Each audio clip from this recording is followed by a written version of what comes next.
I'm Jason, 32 years old, and I built my software engineering career from scratch while watching my parents shower my younger sister Rebecca with endless support. Our relationship was already strained, but nothing prepared me for that family dinner where they dropped a bomb, pay off my sister's massive debt, or be disowned. After years of unequal treatment, this ultimatum forced me to make a decision that permanently altered our family dynamics. Before I share how I finally stood up to this manipulation, drop a comment letting me know where you're watching from, hit that like button, and subscribe to see more stories about breaking free from toxic family patterns. Growing up in Lexington, a middle-class suburb just outside Boston, my childhood looked normal from the outside. My father worked as an accountant at a regional firm, and my mother taught third grade at the local elementary school. We weren't wealthy, but we weren't struggling either. Dad preached financial responsibility constantly. I heard save 20% of every dollar and never spend what you haven't earned so many times that these phrases became the soundtrack of my youth. These lessons applied strictly to me, but somehow different rules existed for my sister Rebecca, 4 years younger, and perpetually my parents' favorite. When I turned 16, Dad informed me that I needed to get a job to pay for my car insurance and gas money. It builds character, he explained while handing me the classified section of the newspaper. Meanwhile, on Rebecca's 16th birthday, she received a brand new Honda Civic with a red bow on top. "Your sister is more sensitive," Mom explained when I questioned the double standard. "She needs more support." This pattern continued throughout our lives. I worked 20 hours weekly at the local grocery store during high school while maintaining a 3.8 GPA. Rebecca quit her part-time job after 3 weeks because the manager was mean, and my parents nodded sympathetically. When college applications rolled around, I received a partial scholarship to Boston University, but had to cover the remaining tuition through student loans and working 30 hours weekly at a campus coffee shop and weekend tech support gigs.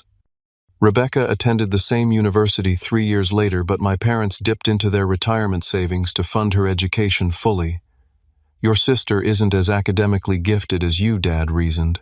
"She needs to focus entirely on studies without the distraction of work." Despite this supposed academic disadvantage, Rebecca managed to maintain an active social life in a sorority while changing majors 3 times. After graduation, I secured an entry-level programming position at a software company. The salary wasn't impressive, but it offered valuable experience and growth potential. I lived with 2 roommates in a cramped apartment, ate ramen more often than I care to admit, and diligently paid down my student loans. Within 3 years, my dedication paid off with a promotion to mid-level developer, allowing me to move into my own small apartment. Rebecca's post-college trajectory looked considerably different. After graduating with a communications degree, she moved into a luxury apartment downtown that my parents subsidized while she found herself. Her finding process apparently required designer clothing, regular spa treatments, and weekend trips to New York City with friends. She cycled through entry-level positions at marketing firms, quitting whenever the work became too stressful or underappreciated her talents. Despite the obvious favoritism, I maintained contact with my family. Sunday dinners at my parents' house became a monthly tradition, though each visit inevitably included subtle digs about my modest lifestyle choices. Still, driving that old Toyota, Dad would ask, despite knowing I was prioritizing retirement savings over automotive status symbols. Mom would question why I hadn't found a nice girl to settle down with, ignoring that building my career left limited time for serious relationships. By my 30th birthday, I had advanced to senior software engineer at Rapid Tech Solutions, a respected company developing innovative healthcare applications. My salary had doubled since my first job. I contributed the maximum to my 401 Kelvin, maintained a healthy emergency fund, and had finally paid off my student loans. I lived in a comfortable 1-bedroom apartment in Cambridge, not extravagant but certainly pleasant. I took occasional vacations, enjoyed dining out weekly, and had developed a small but solid group of friends who shared my values. Rebecca, now 28, continued floating between jobs that never lasted more than 6 months. Her Instagram showcased expensive restaurants, designer purchases, and tropical vacations that mystified me, given her sporadic employment. Whenever I expressed concern to my parents about her spending habits, they defended her vehemently. She's networking for her career, Mom would insist. Those connections will pay off eventually. Dad would add, she's young. Let her enjoy life before responsibilities take over. Last spring, everything changed when I received a major promotion to technical director, overseeing a team of 15 developers and earning nearly double my previous salary. After years of 70-hour work weeks and continuous self-education, this recognition validated all my sacrifices. For once, I felt genuinely proud and wanted to share my achievement with my family despite our complicated relationship. I called my parents with the news, and to my surprise, they suggested hosting a special dinner to celebrate. This calls for champagne, Mom declared, which struck me as uncharacteristically supportive. Dad even offered to make reservations at Morton's Steakhouse, an extravagance he typically reserved for significant anniversaries. Their enthusiasm seemed suspicious, given their usual indifference toward my career milestones, but I pushed aside my skepticism, hoping that maybe finally they recognized my accomplishments. Little did I know that this celebratory dinner would become the catalyst for a family implosion that had been brewing for decades. The evening of my celebration dinner arrived, and I pulled up to Morton's 15 minutes early, dressed in my best suit. The restaurant's dark wood and leather interior exuded the kind of luxury I rarely indulged in, making the occasion feel genuinely special. When the host led me to our table, I found my parents already seated, both smiling broadly. Mom had gotten her hair freshly colored for the occasion, and Dad wore his special occasion tie with tiny golf clubs printed on navy silk. "There he is, our big executive," Dad announced as I approached, standing to give me an uncharacteristic hug. Mom kissed my cheek and squeezed my arm affectionately. "Technical director, not executive," I corrected gently, though secretly pleased by their warm reception. "But it's definitely a big step up." The waiter brought champagne that Dad had apparently ordered in advance, and we toasted my promotion. For the first 30 minutes, everything felt surprisingly normal and pleasant. Mom asked detailed questions about my new responsibilities, and Dad seemed genuinely interested in the company's healthcare software innovations. This unprecedented level of engagement in my career made me wonder if perhaps I had misjudged their capacity to change. "Rebecca should be here any minute," Mom mentioned casually, after we'd ordered appetizers. "She's running a bit late." I hadn't expected my sister to join us, but it made sense for a family celebration. The minutes ticked by, appetizers came and went, and still no Rebecca. Just as we were about to order entrees, she finally appeared 45 minutes late, and looking visibly distressed. Her eyes were rimmed with red, her typically immaculate makeup slightly smudged. She gave me a quick, distracted hug before slipping into her seat. "Sorry I'm late," she mumbled, immediately reaching for the wine bottle. Traffic was terrible. The mood shifted palpably. Mom started asking Rebecca if she was okay, while Dad signaled the waiter for another bottle of wine. My celebration dinner suddenly felt like background scenery in a different play. We ordered our main courses, but the previous engaging conversation about my career had evaporated. Instead, my parents kept exchanging meaningful glances with each other and with Rebecca. Midway through our steaks, Dad cleared his throat dramatically. "Jason, we're obviously very proud of your promotion. Your hard work has really paid off." The compliment came with a "but" hovering invisibly at the end of the sentence. I braced myself. But Dad continued right on cue, "We have a family situation that we need to discuss while we're all together." Mom reached over to squeeze Rebecca's hand, who suddenly looked even more distressed, staring down at her barely touched filet mignon. "Rebecca has found herself in a bit of financial trouble," Dad stated, his tone shifting to the same one he used when discussing serious tax matters with clients. My sister sniffled dramatically on cue. "It's not a bit of trouble, Dad. Let's be honest with Jason." "What's going on?" I asked, though an uncomfortable suspicion was already forming. Dad took a deep breath. "Rebecca has accumulated some significant debt, about $50,000 all told." The figure hit me like a physical blow. $50,000 wasn't some debt. It was catastrophic financial mismanagement. How I managed to ask, setting down my fork as my appetite vanished. What followed was a 20-minute tearful explanation from Rebecca, occasionally supplemented by parental commentary. The debt consisted of maxed-out credit cards, 6 of them personal loans from 3 different lenders, 6 months of unpaid rent on her luxury apartment, and outstanding medical bills from elective cosmetic procedures. Throughout her explanation, Rebecca portrayed herself as a victim of circumstances beyond her control. "The interest rates are criminal," she sobbed, "and my landlord raised the rent without proper notice. Then I needed those procedures for a medical condition, but insurance wouldn't cover them because they considered them cosmetic. The medical condition turned out to be lip fillers and Botox that she claimed were necessary for networking in her industry. The unpaid rent coincided with 3 international vacations she had taken over the past year, documented extensively on her Instagram. The credit card debt stemmed largely from designer clothing purchases and regular spa treatments that were apparently also career investments." Throughout Rebecca's explanation, my parents nodded sympathetically, occasionally adding comments like, "The job market is so much harder for her generation, and these credit card companies prey on young people." Not once did they acknowledge the obvious pattern of irresponsibility that had created this situation. As Rebecca concluded her sob story, an uncomfortable silence fell over the table. I noticed our waiter hovering awkwardly nearby, clearly sensing the tension and unsure whether to approach with dessert menus. The realization hit me with startling clarity. This dinner had never been about celebrating my promotion. It had been orchestrated as an intervention about Rebecca's financial disaster. "I'm sorry you're in this situation," I finally said to Rebecca, choosing my words carefully. "That sounds really stressful." My diplomatic response was met with more loaded glances between my family members. Mom dabbed at her eyes with her napkin, while Dad straightened his silverware unnecessarily. "The thing is, Jason," Dad began, his voice taking on the reasonable tone he used when closing deals with your new position, "you're in a unique position to help."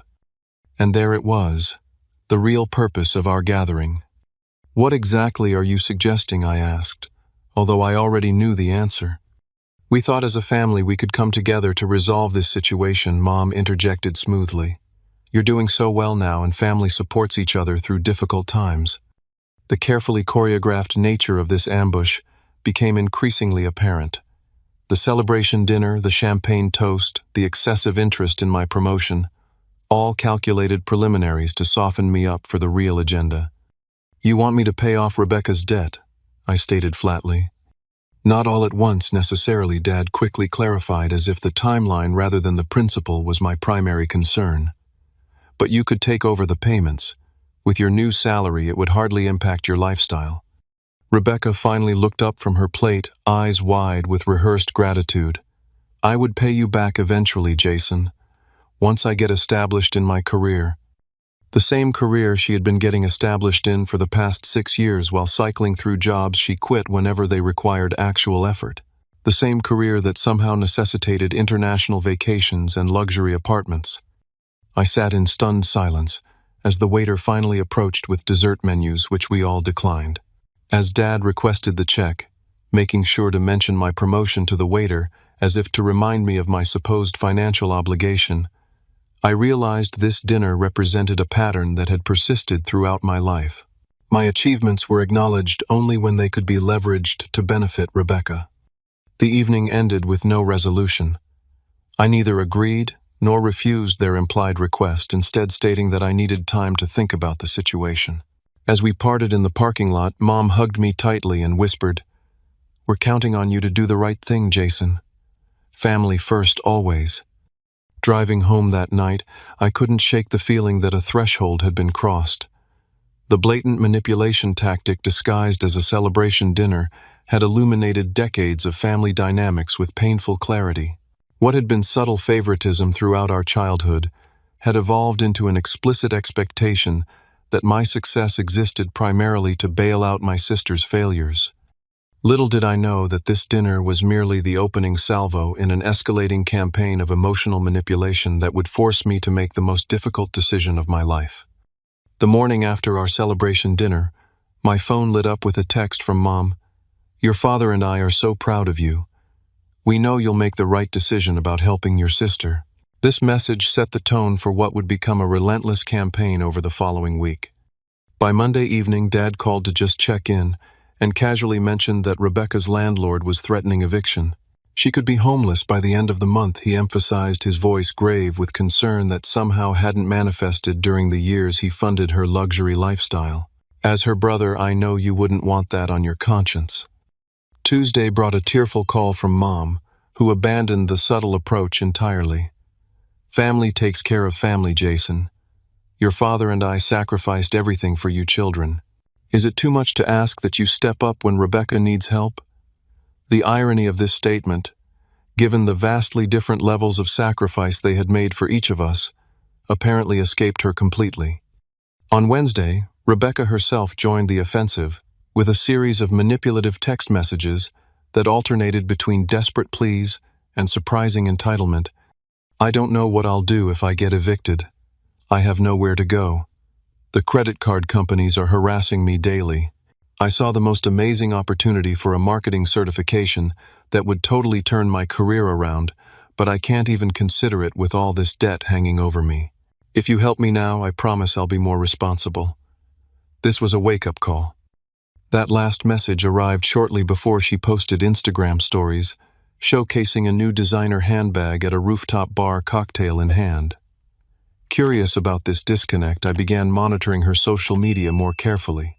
While pleading financial devastation to me, she continued posting about weekend brunches, shopping hauls, and plans for an upcoming trip to Miami. Either she was financing these activities through even more debt, or the crisis wasn't quite as dire as my family portrayed. Thursday evening, I met my closest friend Carlos for drinks and finally unburdened myself about the situation. Carlos listened attentively, his expression growing increasingly alarmed as I detailed the week's events. Jason, this isn't normal family support, he said firmly after I finished. This is textbook emotional manipulation. They're using your sense of obligation and guilt to make you responsible for your sister's choices. But what if she really does end up homeless? I asked, voicing the fear that had kept me awake at night despite my resentment. Has she ever faced real consequences before? Carlos countered. Or have your parents always swooped in to save her? The question struck a nerve.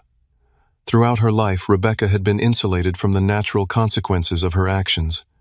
Poor grades were blamed on teachers. Job losses were attributed to unfair bosses. Financial irresponsibility was reframed as bad luck or the economy. That night, I decided to propose a more reasonable alternative to simply writing a blank check. I drafted a careful email suggesting that instead of paying off her debt directly, I could help Rebecca develop a realistic budget and debt repayment plan. I offered to connect her with a financial advisor friend who specialized in debt management, and even suggested reviewing her resume to help her find more stable employment. The response was swift and unified in its dismissal. Dad called within an hour of my sending the email. That's not real help, Jason, he stated coldly. Rebecca needs immediate financial intervention, not lectures about budgeting. If you were truly successful, $50,000 wouldn't be such a big deal to you. Mom followed up with a text. Your sister is too fragile for financial tough love right now. She needs our support, not judgment. Rebecca didn't respond at all, though she posted a cryptic social media update about disappointing people who should have your back. By Friday, I discovered something that transformed my uneasiness into genuine anger.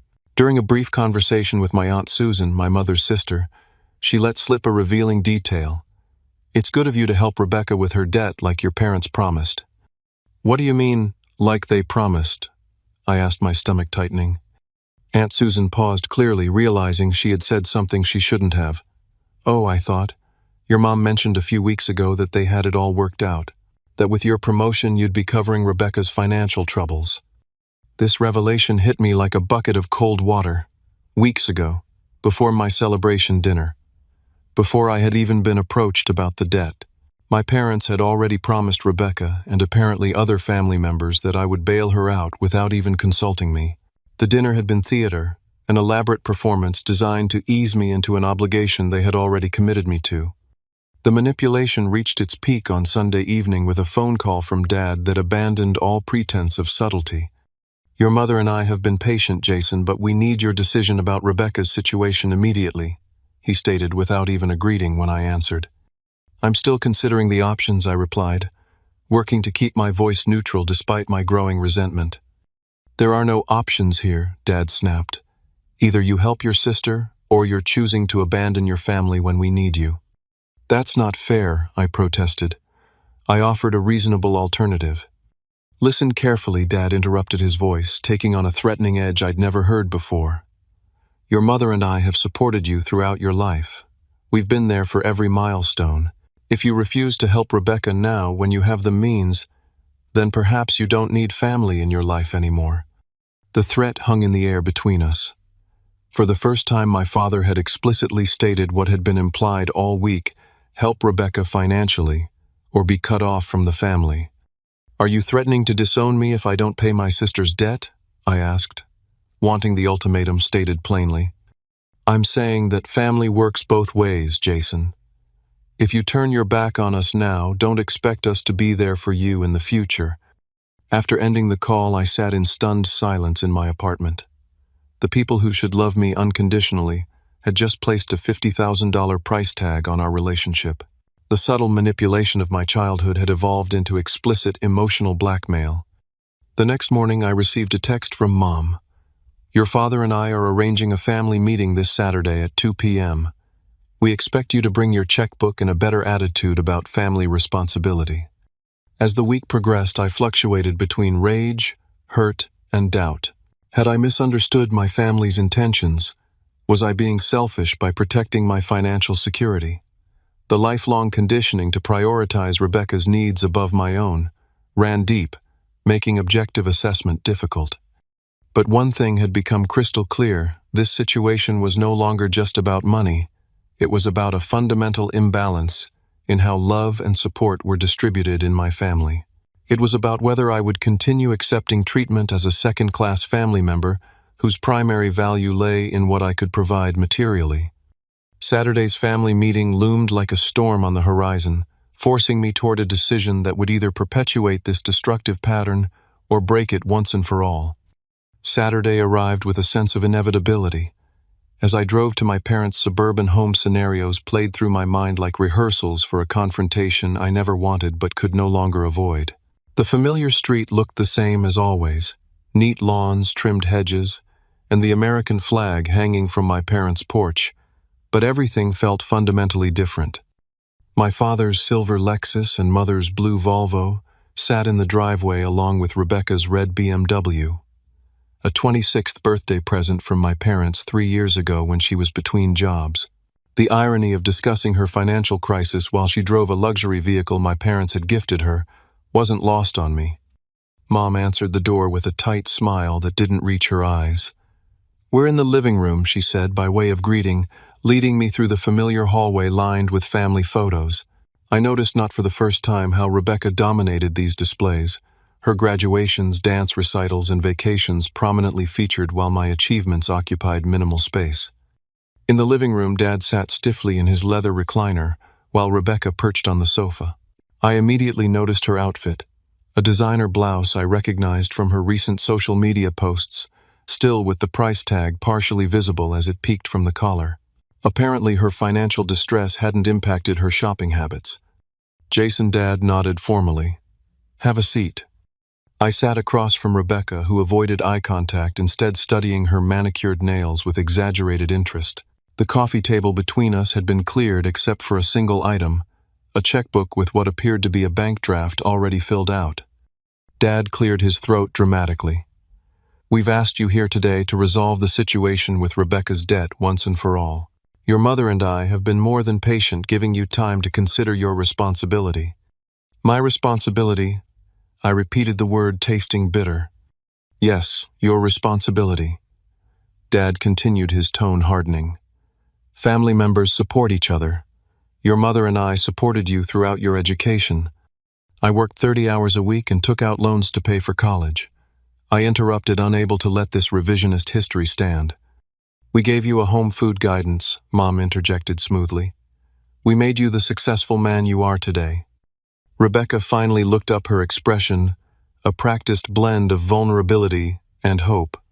I know I've made mistakes, Jason, but I'm really trying to turn things around. Dad leaned forward, resting his elbows on his knees. We've prepared everything to make this simple. He gestured to the check on the table. We've already filled out the amount. You just need to sign it. I reached for the check, turning it to face me.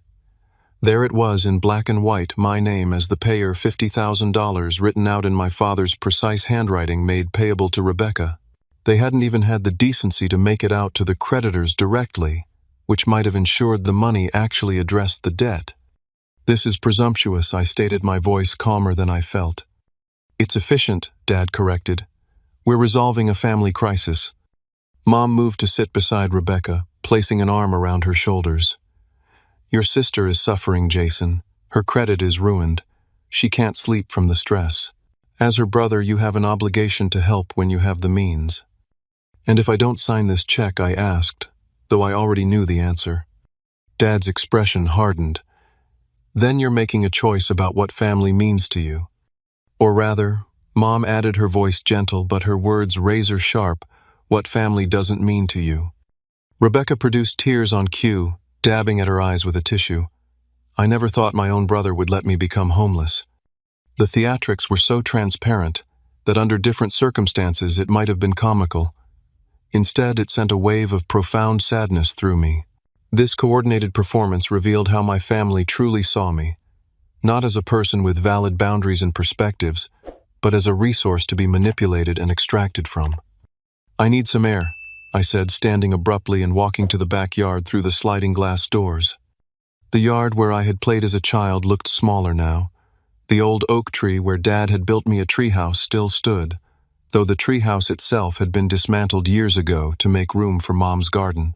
I remembered asking Dad why it needed to be removed when there was plenty of space elsewhere for plants. Your mother needs that spot for her tomatoes, he'd explained. Sometimes we make sacrifices for people we love. Even then, my needs had been secondary. Through the glass, I could see my family having an intense discussion, occasionally glancing my way. The tableau perfectly encapsulated our dynamics. Them united me outside, looking in. As I stood there, memories flooded back. Rebecca crashing my car in high school with no consequences, while I worked extra shifts to pay for repairs. My parents missing my college graduation because Rebecca had a minor cold. The time I needed a small loan to cover a security deposit on my first apartment, and Dad lectured me about financial responsibility instead. Each memory carried the same message: Rebecca's needs were paramount, while mine were inconveniences. And now they expected me to sacrifice my financial security to enable her continued irresponsibility. The sliding door opened and Mom stepped out. Jason, we're waiting. This isn't a difficult decision unless you're making it one. Actually, it is difficult, I replied. You're asking me to give Rebecca $50,000 with no guarantees she'll use it responsibly or change her behavior. She's family. Mom stated as if this single fact nullified all reasonable concerns. Yes, she is. Which is why enabling her destructive patterns isn't actually helping her. Mom's expression hardened. I never raised you to be so selfish.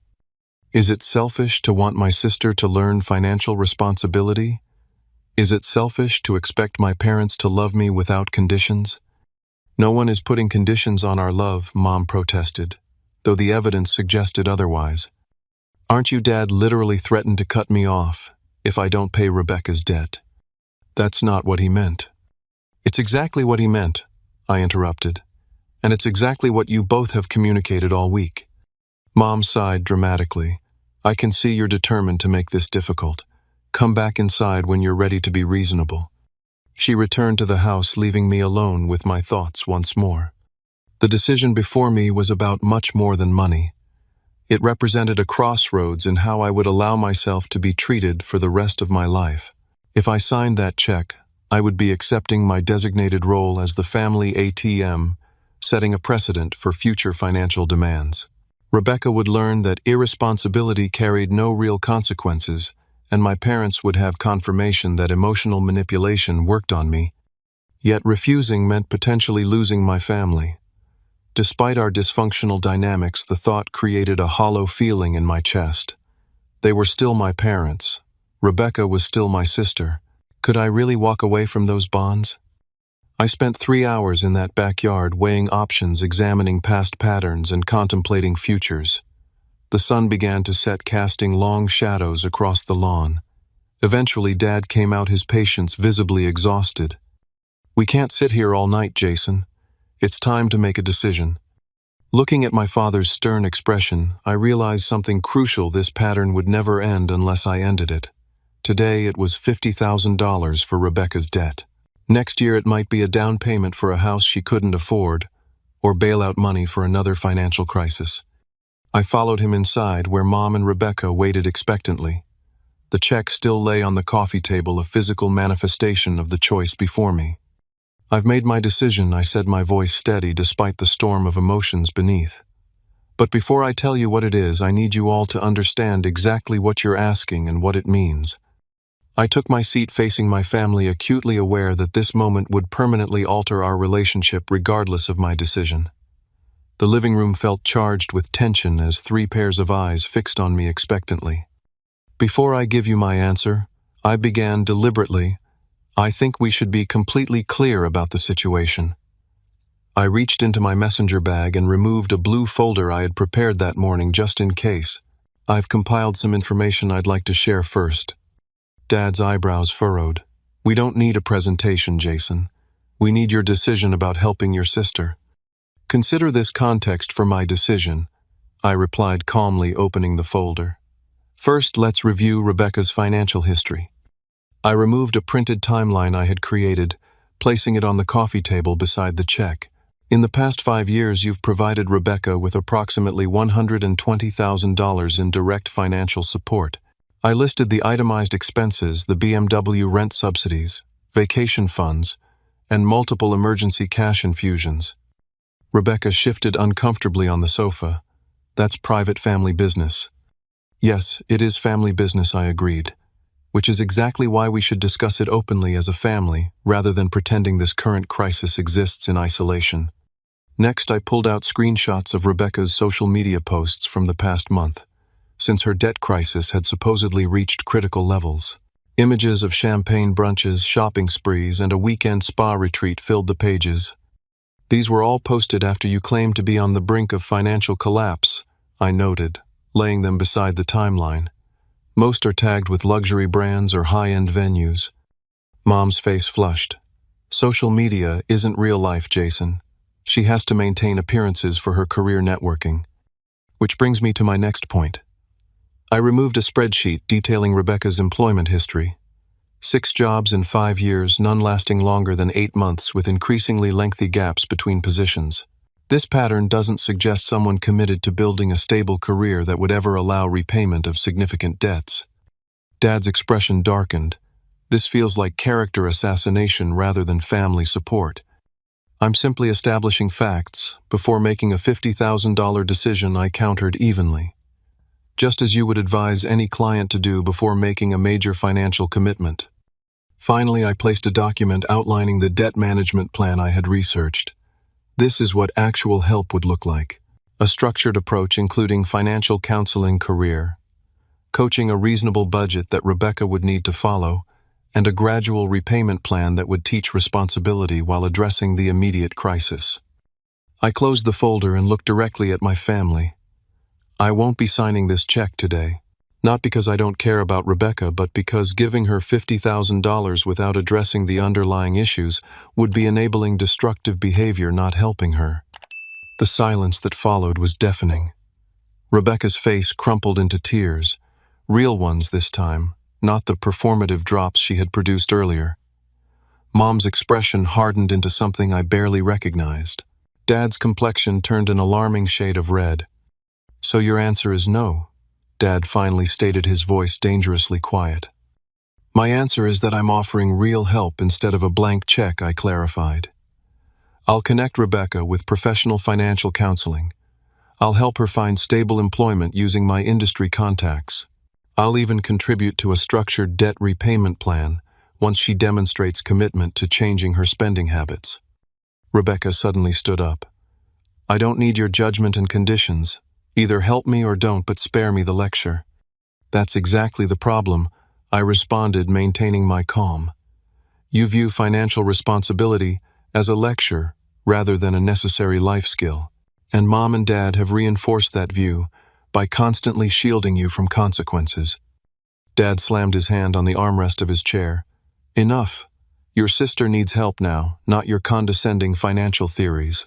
If you won't provide that help unconditionally, then I question whether you understand what family truly means. I understand exactly what family should mean, I replied. Mutual respect, honest communication, and supporting each other's growth, not enabling self-destruction.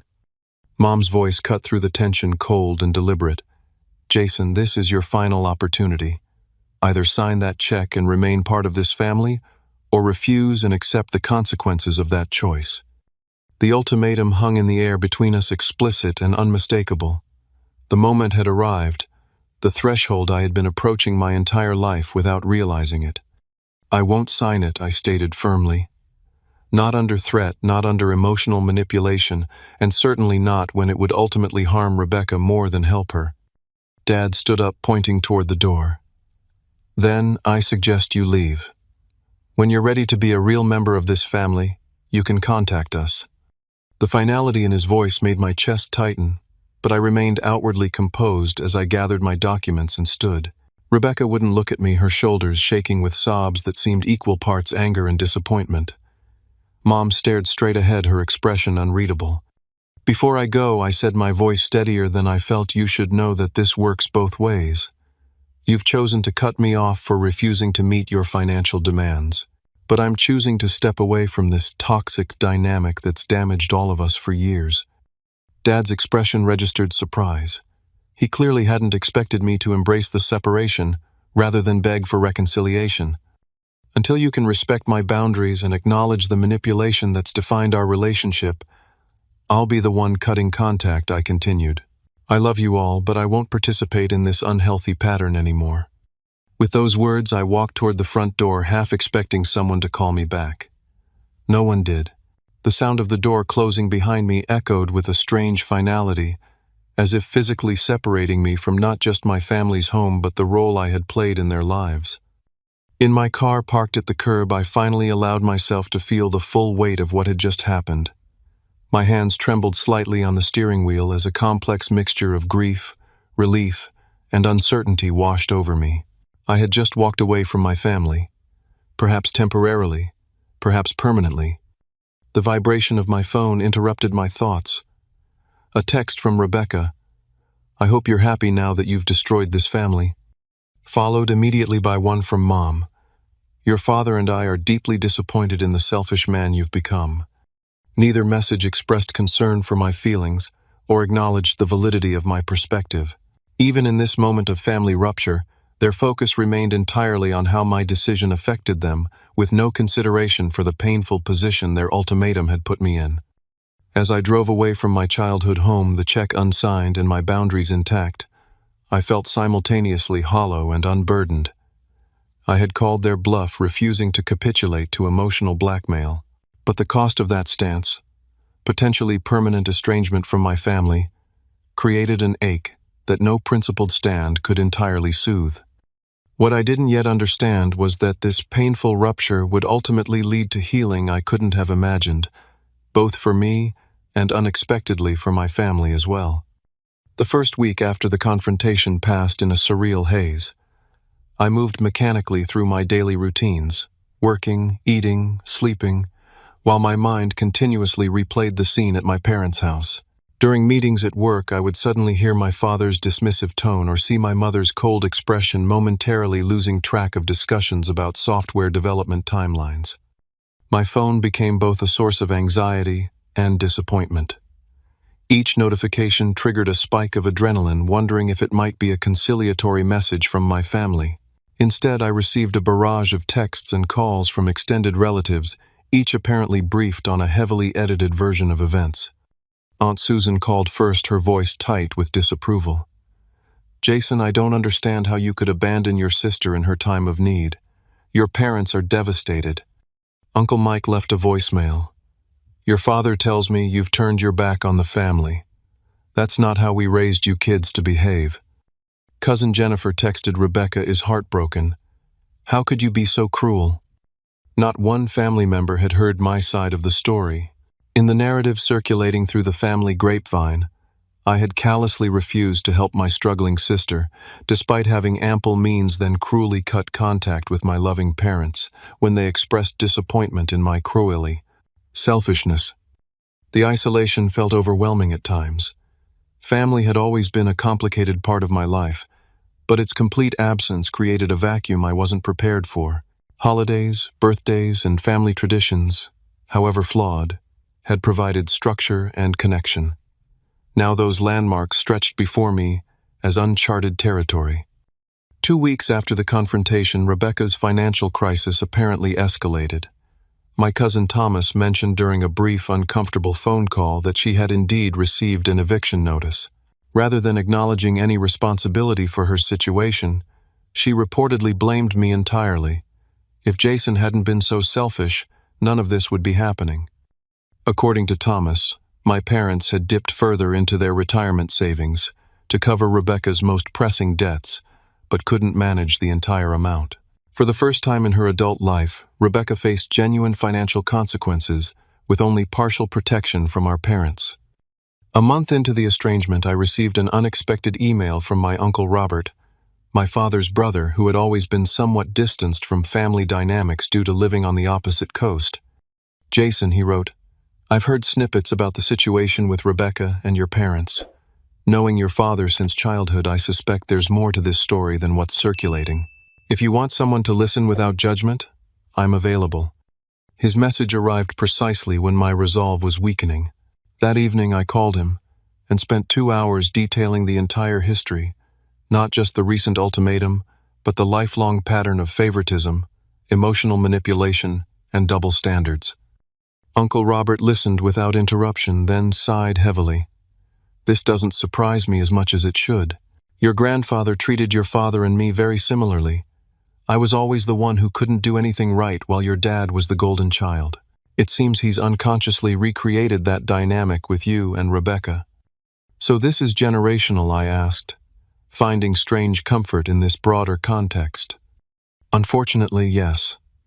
And it won't change unless someone breaks the pattern," he replied. "Which is exactly what you've done, as painful as it is." Uncle Robert's validation provided crucial support during the most difficult period. He began calling weekly, providing updates about the family situation, while offering perspective untainted by my parents' narrative. Through him, I learned that Rebecca had eventually moved into a much smaller apartment that aligned with her actual income. My parents had covered some of her debt, but insisted she take responsibility for the remainder, a previously unimaginable development. She had reluctantly accepted a stable administrative position at a local company, abandoning her vague aspirations of becoming a brand influencer. Meanwhile, I focused on strengthening connections with friends who had become my chosen family. Carlos and his wife invited me for Sunday dinners. My colleague Melissa included me in her family's Thanksgiving celebration. My neighbor David and I established a weekly basketball game that provided both exercise and companionship. Professionally, I channeled my emotional energy into work, leading my team through a major product launch that earned recognition throughout the company. The structure and clear metrics of my job provided refuge from the messy, subjective nature of family conflict. 6 months into the estrangement, Uncle Robert called with surprising news. "Rebecca has started credit counseling," he reported. "Apparently living within her means for the first time has been eye-opening. She's working with a financial advisor to establish a repayment plan for her remaining debt." This development stirred complicated emotions. I felt vindicated that my assessment had been correct. Rebecca needed financial guidance and boundaries, not a blank check. Yet I also experienced genuine happiness that she was potentially breaking her own destructive patterns. Despite everything, I wanted her to thrive. Around the 8-month mark, I encountered my mother unexpectedly at the grocery store. The produce section became the setting for our first interaction since the confrontation. Her appearance shocked me. She looked older, more tired than I remembered. "Jason," she acknowledged stiffly, clutching a bunch of kale like a shield. "Mom," I replied, my heart racing, despite my outward calm. "How are you?" "Managing," she answered curtly. After an awkward pause, she added, "Rebecca got a promotion at work. She's doing well." "I'm glad to hear that," I said sincerely. Mom hesitated, then offered, "Your father's blood pressure has been high. The doctor increased his medication. The information carried multiple messages concern about Dad's health, an implicit suggestion that family stress had contributed to his condition, and perhaps a subtle olive branch in sharing personal information. "I'm sorry to hear that," I responded. "Please tell him I hope he feels better soon." She nodded, then pushed her cart forward without further conversation. The brief exchange left me destabilized for days afterward, both yearning for reconciliation and determined to maintain the boundaries that had proven necessary. As the 1-year mark of our estrangement approached, I received an unexpected letter in the mail, actual paper correspondence handwritten on floral stationery. It was from Rebecca. "Jason," she wrote, "the past year has been the most difficult and also the most educational of my life. For the first time, I've had to face consequences without rescue. It's been humbling and honestly embarrassing to realize how dependent I've been on Mom and Dad and how entitled I've become about financial support." Her letter continued, acknowledging how our parents' different treatment had shaped both our perspectives. "They set you up to be responsible and me to be dependent. I'm only now understanding how unfair that was to both of us in different ways." She closed with a tentative request. "If you're willing, I'd like to meet for coffee sometime. No demands, no expectations, just a conversation between siblings who might understand each other better now." The letter sat on my kitchen counter for a week while I processed my response. Part of me feared a trap, another orchestrated attempt at manipulation with my parents waiting in the wings. But the tone felt genuinely different from anything Rebecca had communicated before, with a self-awareness previously absent. Eventually, I texted her to suggest meeting at a neutral coffee shop halfway between our apartments. Her response came immediately: "Thank you. That means more than you know." As I prepared for this tentative reconnection, I reflected on the year of separation from my family. The experience had been painful but clarifying, like setting a broken bone so it could heal properly. I had discovered my own resilience, built meaningful connections outside my family of origin, and established boundaries that protected my well-being. What remained to be seen was whether those boundaries could coexist with renewed family relationships, or whether the price of maintaining contact would always be sacrificing my autonomy and self-respect. Exactly 1 year and 2 months after walking out of my parents' house, I sat in a quiet corner of riverfront coffee waiting for Rebecca. The nervous energy coursing through me seemed disproportionate to meeting someone I'd known my entire life, yet this felt like encountering a stranger, or perhaps meeting the authentic version of my sister for the first time. When she entered, I almost didn't recognize her.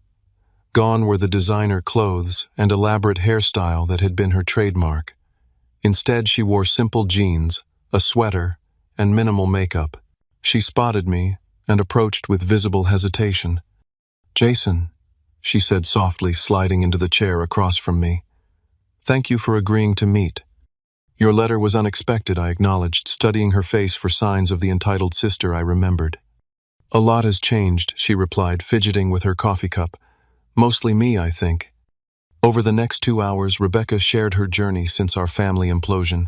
After my parents could only partially bail her out, she had faced actual consequences, downsizing to an apartment she could afford, taking a stable but unglamorous job, and working with a credit counselor to address her remaining debt. "The first few months I blamed you entirely," she admitted candidly. "It was easier than facing my own responsibility. But my credit counselor didn't let me get away with that narrative. She kept asking pointed questions about my spending choices that I couldn't deflect." What followed, according to Rebecca, was a painful period of self-reflection. I started seeing how Mom and Dad treated us differently our whole lives. They pushed you to be independent, while treating me like I was incapable of managing on my own. Eventually, I believed it too. Her most significant insight came 6 months into her financial recovery. I realized I'd been using shopping and appearances to feel valuable because I never developed actual skills or independence. When I had to start living within my means, I discovered I didn't even know who I was without all the external validation. As Rebecca spoke, I recognized genuine change in her perspective. This wasn't a performance designed to manipulate me into financial support. This was a person engaged in authentic self-examination. "What about Mom and Dad?" I finally asked. Have they had similar realizations? Rebecca's expression clouded. They're evolving, slowly. Dad had a minor health scare that forced him to consider retirement planning more seriously. Having to help with my debt compromised their financial security in ways they hadn't anticipated. Mom mentioned his blood pressure when I ran into her, I noted. That was just the beginning, Rebecca explained. His doctor had a serious conversation with them about stress reduction. It sparked some reflection about family dynamics, though they're still struggling to acknowledge their role in creating unhealthy patterns. According to Rebecca, our parents had tentatively expressed interest in reconciliation about 3 months ago, but I told them they needed to respect your boundaries if they wanted any chance at rebuilding a relationship, that it couldn't be conditional on you conforming to their expectations. Her advocacy on my behalf touched me deeply. That couldn't have been an easy conversation. It wasn't, she admitted, but I owe you that and more. Your refusal to enable me was ultimately the best thing anyone's done for me, even though I hated you for it at the time. We parted with a tentative plan to meet again the following month. No promises of instant family harmony, just small steps toward a potentially healthier relationship. 2 weeks later, I received a formal-looking letter from my parents. Inside was a brief note from my father. We've been doing some difficult reflection on our family patterns.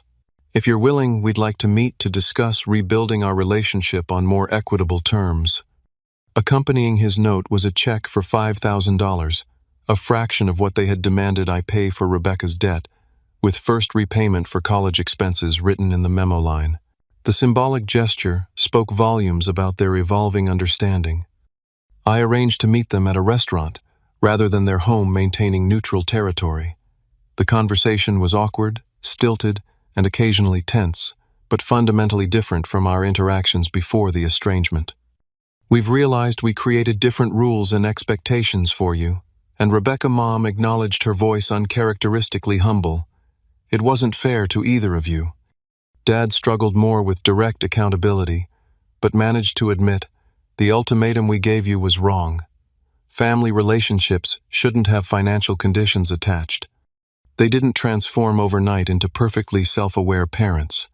Old patterns emerged periodically during our conversation, attempts to subtly control the narrative, moments of defensiveness, occasional martyrdom. But there was also genuine effort to listen, rather than simply waiting for their turn to speak. We established cautious terms for moving forward: monthly dinners, initially with explicit agreement that financial matters would not be discussed without prior consent from everyone involved. I made it clear that any return to manipulative patterns would result in me immediately leaving and reassessing contact. Over the following months, our family tentatively rebuilt connections on more solid foundations. Rebecca continued her growth, eventually earning a significant promotion based on genuine merit rather than appearance or connections. She established a structured plan to repay our parents a portion of what they had contributed to her debt crisis, insisting on this responsibility despite their initial reluctance. My parents gradually adjusted to our new dynamic, though not without occasional lapses into old habits. When these occurred, I calmly enforced my boundaries, sometimes leaving family gatherings early or taking breaks from contact. Each time the periods of dysfunction grew shorter as they recognized the connection between their behavior and consequences. The most significant change occurred within me. I no longer measured my worth through my family's approval or acceptance. The year of separation had forced me to develop deeper self-reliance and to build meaningful connections based on mutual respect rather than obligation. I had discovered that family could be chosen as well as inherited, and that healthy relationships required boundaries regardless of blood ties. My experience also transformed how I approached other relationships. I became more attuned to manipulation tactics and quicker to address them directly. I learned to distinguish between genuine requests for help and attempts to exploit my resources or goodwill. Most importantly, I recognized that true support sometimes means refusing to enable destructive patterns, even when that refusal causes temporary pain. Today, 3 years after that fateful ultimatum, my family relationships bear little resemblance to their former dysfunction. We interact with authentic care, tempered by healthy boundaries. Rebecca and I have developed a genuine friendship based on mutual respect rather than resentment. My parents have gradually accepted that conditional love isn't love at all, but a transaction that diminishes everyone involved. The $50,000 I refused to pay became the most valuable investment I never made, an investment in breaking generational patterns of manipulation and enabling. By calling their bluff when they threatened to cut me off, I catalyzed growth that money could never have purchased. If you're facing similar family dynamics or financial ultimatums disguised as love, remember that real support means helping people grow, not enabling their dysfunction. Sometimes the most loving choice is establishing firm boundaries even when that means walking away temporarily. Have you ever had to make a difficult decision between family expectations and your own well-being? Share your experience in the comments below. If this story resonated with you, please hit the like button and subscribe to see more content about navigating complicated family dynamics. Thank you for listening to my journey, and remember, healthy relationships are built on respect, not obligation or manipulation.